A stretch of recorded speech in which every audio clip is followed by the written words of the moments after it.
Welcome to Green Voices, the Recycling Series. This is Episode 3, The Journey, from Bin to Brand New Product. Have you ever wondered what actually happens to that plastic bottle after you toss it in the recycling bin? Today, we're taking you on a fascinating journey through the recycling process, from your curb to its transformation into something completely new. Our story begins when you place your recyclables in your bin. Collection day arrives, and the recycling truck picks up your materials. But here's something interesting. There are actually two types of collection systems. Single-stream recycling means you put everything in one bin, and sorting happens later at the facility. Dual-stream means you separate materials at home, like keeping paper separate from containers. Single-stream is more convenient and leads to higher participation rates, but it also results in more contamination. Dual-stream requires more effort from residents, but produces cleaner materials. Most modern systems use single-stream collection. The truck brings your recyclables to a materials recovery facility, or MRF, pronounced MRF. This is where the real magic happens. Let's walk through a typical MRF to see how materials get sorted. First stop, the tipping floor. Trucks dump everything onto a large concrete floor. Workers do a quick visual check to remove obvious contaminants like plastic bags, hazardous materials, or large non-recyclable items. This is why proper sorting at home is so important. It makes their job easier and safer. Next, everything moves onto conveyor belts. The materials pass through a series of sophisticated sorting mechanisms. First, a disc screen separates materials by size. Smaller items like paper and cardboard fall through gaps on the discs, while larger containers ride over the top. Then comes the magnet. A powerful electromagnet passes over the conveyor belt and pulls out steel cans and other ferrous metals. They're literally yanked off the belt and dropped into a separate container. It's quite dramatic to watch. For aluminum, they use an eddy current separator. This creates a magnetic field that repels non-ferrous metals like aluminum, causing cans to jump off the belt. Think of it like the opposite of a magnet. Plastic sorting is more complex because there are so many types. Modern facilities use optical sorters with infrared sensors that can identify different types of plastic by their chemical signature. Air jets then blow each type into separate bunkers. It's like a high-tech game of recycling Tetris. Throughout this process, human workers stand along the conveyor belts doing quality control. They pull out contaminants and help ensure materials are properly sorted. Despite all the technology, the human element remains crucial. Once materials are sorted, they're compressed into giant bales.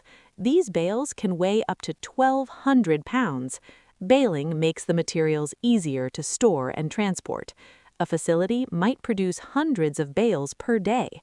Now the real transformation begins. Let's follow different materials on their specific journeys. Paper and cardboard bales go to paper mills.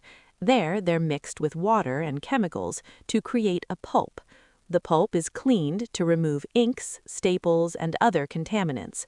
Then it's pressed and dried into new paper products. Recycled paper can become newspapers, cardboard boxes, tissue paper, or even insulation. Aluminum has one of the most impressive recycling stories. The bales are shredded and melted in huge furnaces at about 1,400 degrees Fahrenheit. The molten aluminum is poured into molds to create ingots. These ingots are rolled into thin sheets that become new cans. Amazingly, a recycled aluminum can could be back on a store shelf in as little as 60 days.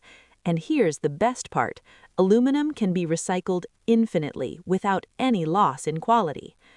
Plastic recycling varies by type.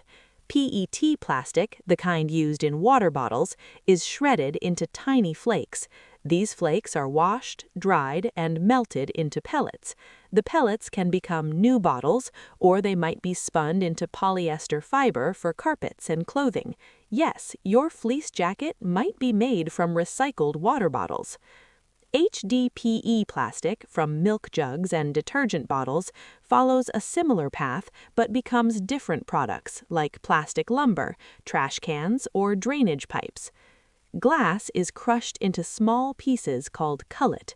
The cullet is melted in a furnace and molded into new containers. Like aluminum, glass can be recycled endlessly without losing quality. In fact, recycled glass is so valuable that a typical glass bottle contains about 20 to 30% recycled content. The entire process from collection to new product typically takes 30 to 90 days, depending on the material. That's pretty remarkable when you think about it. But the journey doesn't always go smoothly. Contamination is a huge challenge. When non-recyclable items get mixed in, they can ruin entire batches of material. A single plastic bag can jam sorting equipment for hours. Food residue on containers can contaminate paper and cardboard, making them unrecyclable. This is why your role at home is so critical. By properly sorting and cleaning your recyclables, you're not just following rules, you're ensuring these materials can actually be recycled and become something new. Market demand also affects the journey. Recycling is a business, and facilities need buyers for their sorted materials. When markets are strong, recycling thrives. When markets are weak, materials might pile up in storage, or in worst cases, end up in landfills anyway. China used to be the world's largest importer of recyclable materials, but in 2018 they stopped accepting most imports. This created a crisis in the recycling industry and forced many countries to develop domestic recycling infrastructure. The good news, this challenge has sparked innovation. New technologies are making recycling more efficient. Companies are designing products specifically to be recyclable, and more people than ever understand the importance of proper recycling.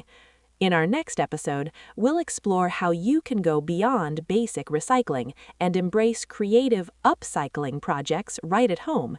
Thank you for listening to Episode 3 of Green Voices, the Recycling Series.